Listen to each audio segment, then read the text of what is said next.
We are live from the Cadillac Club at Citi Field. The Mets and the Yankees, Game 2 of the Subway Series. And joining us right now, a man who's seen all of them. That is the voice of the New York Mets on TV on SNY, the great Gary Cohen. Gary, great to see you. How you doing? Well, Evan, it's good to see you. Good to see you shaven. Yeah, I got the sense you didn't like the beard. Well, you know, it was looking a little bedraggled by the end. So it was a mess, but I did it out of loyalty for Pete Alonso. I really want the Mets to extend him, and I thought when Just listen how this story evolves. Yeah, it started with me saying I'm not going to cut my hair until they extend Pete. And then it turned into I'm not going to cut my beard.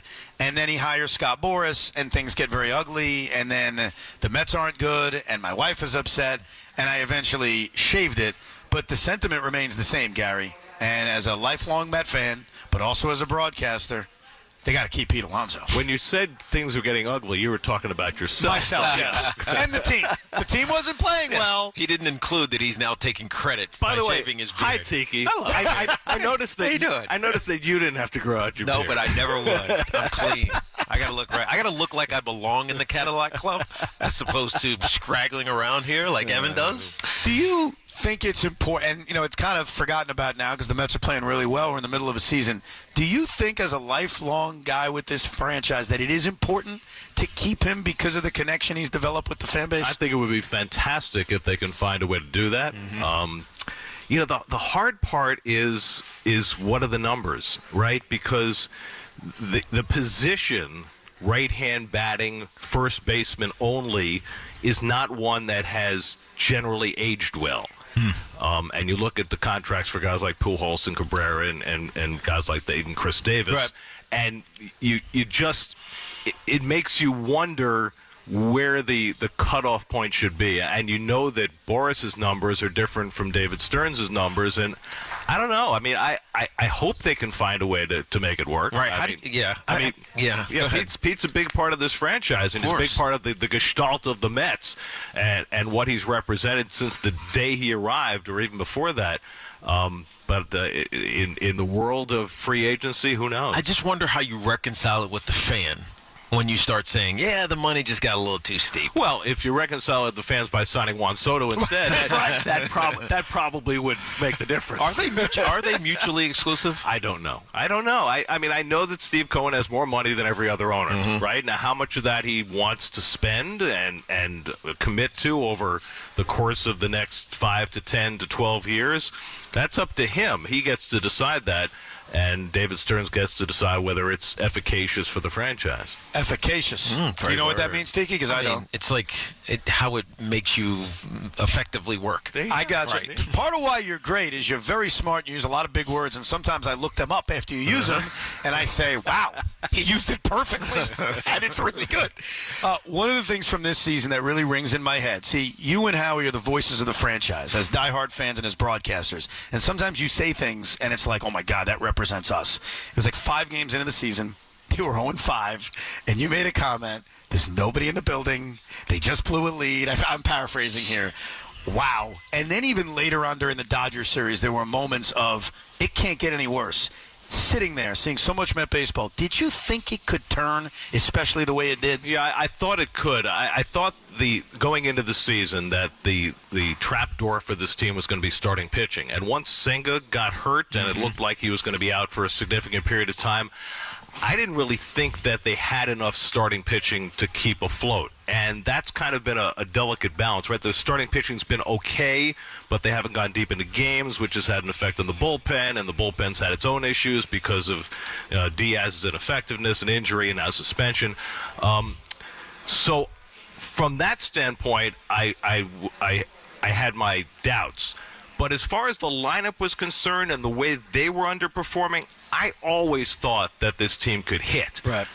Did I know that Mark Vientos was going to go off the way he has? No, but I knew that Francisco Lindor wasn't a 190 hitter. Of course. And Brandon Nimmo and J.D. Martinez would eventually find his footing and become the player that he is. And, they get Alvarez back. And, so you knew that this lineup had potential, and I think we're seeing the top end right now, and I think in baseball what you learn over the course of watching it for year after year is that you don't believe the bottom end and you don't believe the top end. Amen. And 5 games into the season when they were 0-5 and they're getting no hit in the 6th game, that was it, right? with nobody in the stands, that's as bad as it gets. Yeah. And it's going to get better. You don't know how much better, and that's why you play on it kind of felt like a self-fulfilling prophecy. They didn't do much in the offseason. They're going to stink. And guess what? They proved it for the first week or so of the season. But then it got better. But they won that game. Right.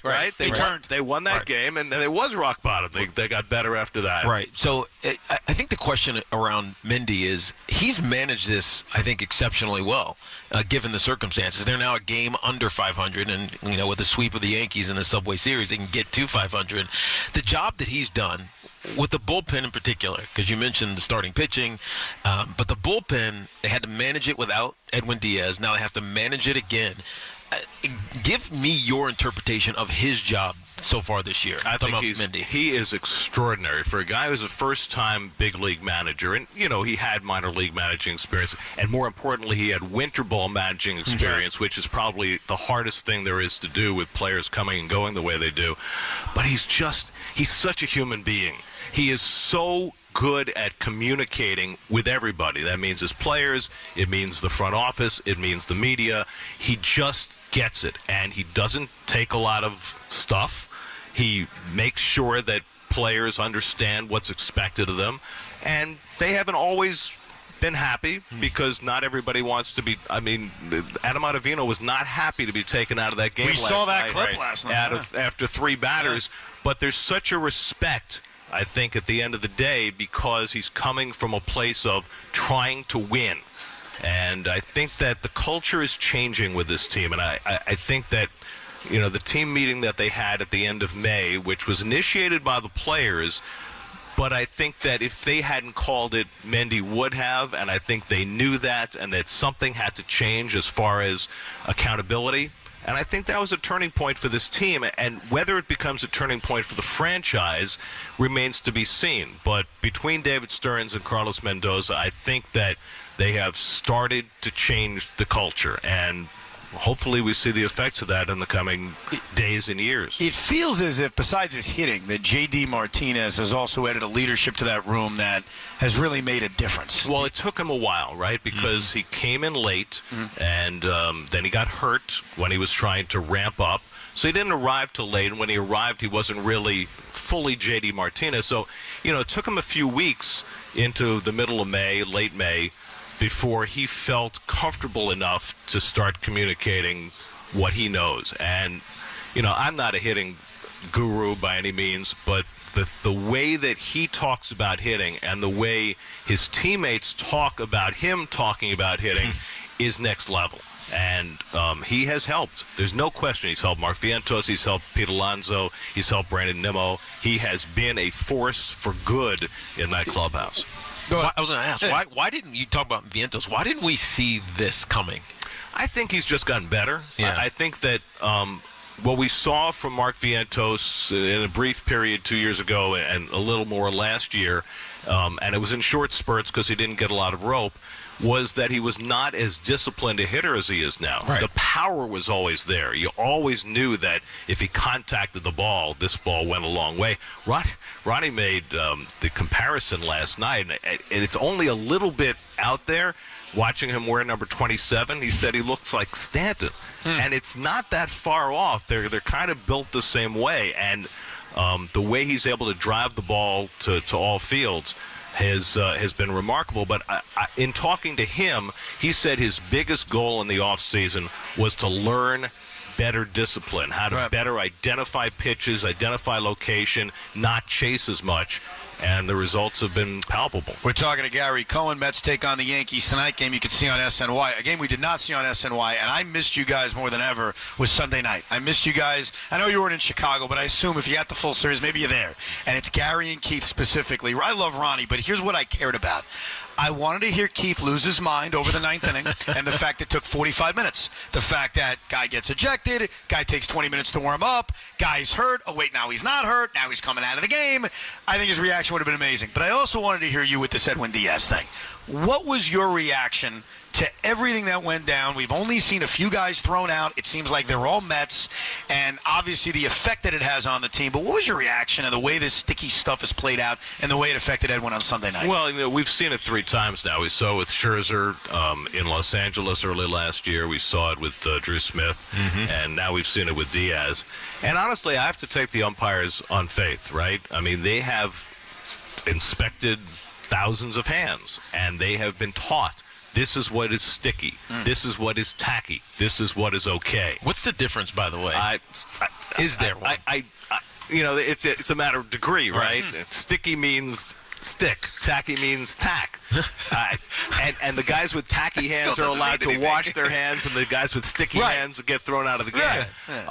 I think ultimately it's on the pitcher. I mean, there's no other way around that. The penalty is so steep, not so much for a starting pitcher, because you can kind of work your way around a 10-game suspension with a starting pitcher, but for a relief pitcher, in the way the game is played now, to go short a reliever for 10 games, it's a big deal. It's a huge deal, and I think that it should give everybody who applies rosin or sweat or whatever else they're putting on their hand, should give them pause and make them think about the impact it would have on their team if they go overboard. Yeah, it doesn't feel like there's going to be any clarification. I want to go back to Adam Ottavino. We saw him, we talked about this earlier, mouthing something. We won't repeat it, but it was pretty offensive. Was they directing that at somebody? I want to take the most charitable view of it and feel as though he was chastising himself. That I would think that was the case until proven otherwise. And if it wasn't, if it was he asked about it yesterday? If it was directed at anybody else, then I'm sure there have been conversations behind the scenes. We've got a few weeks before this heats up, but that's the trade deadline. And I think the trade deadline is going to be fascinating because there are very few teams that are out of it. We only have 2 in the National League.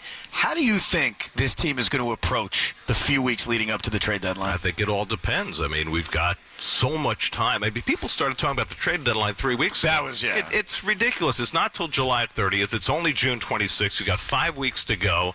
So much can happen between now and then. We've seen what's happened in the last 3 weeks. The Mets have gone from non-contenders to being a game and a half out of the wild card, and they're a completely different team now, or at least it would appear. And it could change again or get incrementally better over the next 5 weeks. So I think you have to see where you are a week out.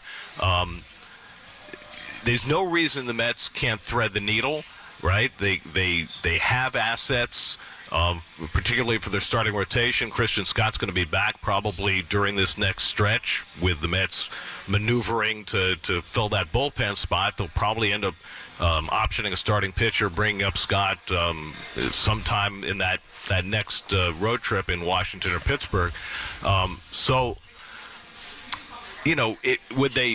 Would they move a Severino if they could get pieces for him? Maybe, but if they envision themselves as a deep postseason team, no, they won't. And I think it all depends. Yeah. I think there's so many factors that can change between now and July 30th. I don't know if you have any conversation with David Stearns or see him or get an indication of where his mindset is, but he came into the season, and the indication was that I'm evaluating. I just want to see what this team is, what the construct is, what impact Mendy has, what value Pete Alonso, etc., these pending free agents have. Where do you think he is now with that? Because that's going to determine what, to Evan's question, what's going to happen at the deadline. Tiki, I know exactly what David would say. He would say, we're watching every day. And things change from day to day. Right. One injury, and all of a sudden the equation changes, right? Francisco Lindor gets hurt tomorrow. How does that change what you do? So I think that baseball is such a long season, and there are so many twists and turns. I think all you can do is sit there, watch what's happening, and when push comes to shove on July 20th and July 25th and July 28th, you'll have a better idea. And, think about 2015. I mean, it wasn't until the last possible moments that the Mets made the big moves. Right. First it was Uribe and Johnson, and then it was Cespedes, and then it was Tyler Clippard, and all those pieces brought together made them from and also ran into a championship team. So you just don't know at this point. So I've been meaning to ask you this for years because I've heard you forever. And there was a time in which you were a Jets season ticket holder. I remember you talking about that. Yep. And then recently you made a comment to Steve Gelb's probably busting his, what's about something. And you're like, I don't watch football. And I'm like, well, hold on a second. What happened? You went from a season ticket holder not watching football? He was a Jets season ticket holder. That's what happened. Wow. I was a Jets season ticket holder going back to Shea. Wow. And through Giant Stadium and into MetLife. I just soured on the game. First of all, the fan experience going from Giant Stadium to MetLife, awful. Amen. I loved Giant Stadium. Yes, I sat in the upper deck at Shea, at Giant Stadium, at MetLife. Always sat in the upper deck. Always had the same people around us year after year. We went to MetLife. Everybody was split up. The concourses are terrible. The elevators are horrible. There are more fights in the stands than there have ever been before. And at some point, I just got tired of going.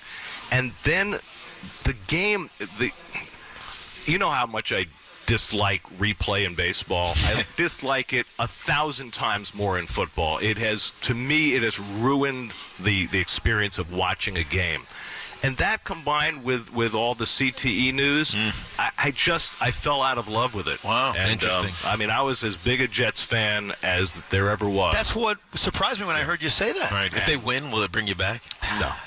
You're gone. Will you be at least a little bit excited? I'm done. Done. Did you go? Wow. Did you That's go rare. from I watch every game to none? Was it like instant or was it like slow? I went from watching every game and going to every home game to watching on TV to nothing. Just paying. You even pay attention? Only because I get it by osmosis. Yeah. Like, No, I could tell you don't because even during like when you're promoting an update, you're like, yeah, what happened with the Jets? And I always felt like it jumped in my head. My dad brought it up to me recently, and I said, I got to ask him this because I do remember. Right. Yeah. It's not really That's an indictment fascinating. on the Jets. It's an indictment on the Oh, game. no, it's football. Nothing, And nothing to do with the Jets. Right. I mean, whether they MetLife were, is sterile. Yeah. Right. It's concrete inside. It's impersonal. It doesn't feel. It's worse than sterile. It's hostile. Yeah. I agree with so much of what you said. Do you ever think that could happen? Although I did go to MetLife to see the Stones a couple of weeks ago, and that was fantastic. There you go.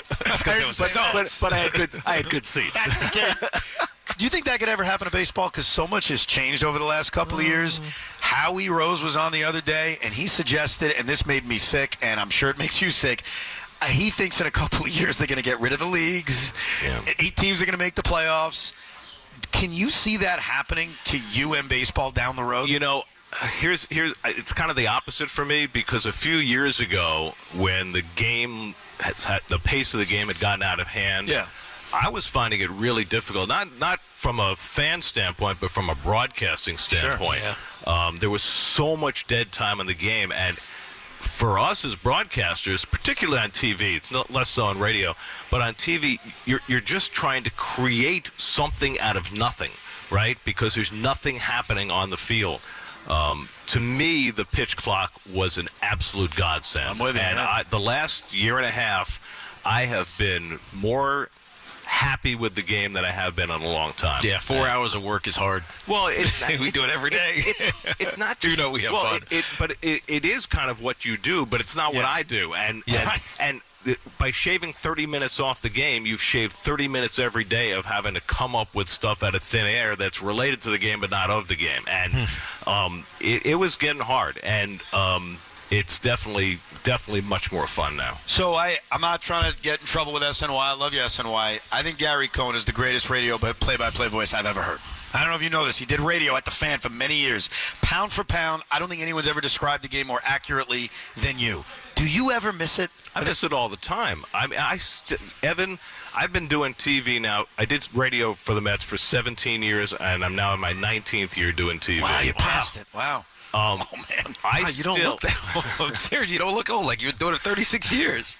I still think in radio and translate into TV. I probably do more description on TV than most TV guys, and I started doing it even more after the pandemic because doing the games remotely, which is the hardest thing to do. I mean, I did basketball remotely. That's easy as long as you have a big enough screen. But baseball's not a linear game.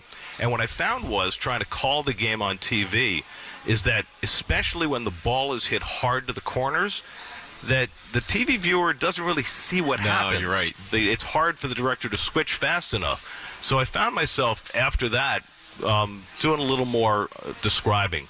But I try not to overtalk, and that's the translating from radio into TV part. But yeah, I miss radio all the time, and that's why I still do the Seton Hall games. So I get to do radio. I think you got about 12 years left in you, maybe 15. Is that fair to say? Maybe 20. I am not committing to that many. My wife would kill me if I did. When you retire, one game on the radio, you got to give us one last return. Can you do that? Can SNY approve that? I would do 3 innings on the radio every day if they'd find a way to do it. I mean, you know how they used to flip. Yeah. I would love if Howie and I flipped for the middle. Right. You know what? That's a pretty good idea. Actually, it's a great idea. Running up the 10 pole. You guys are the booths close to each other?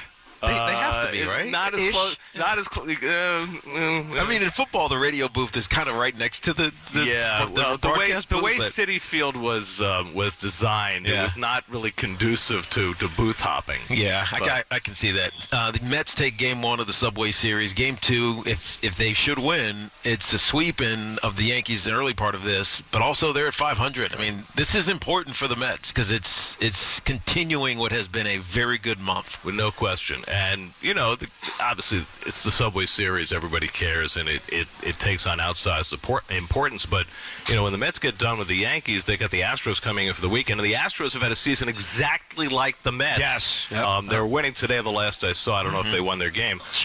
But they would be at 500 if they won. So you'd have 2 teams that are in similar circumstances meeting for the weekend. And, it continues from there. The Mets they've got the Nationals, the Pirates on the road after that, and then one more homestand before the All-Star break. There is no reason for this team to not keep going the way they've been going.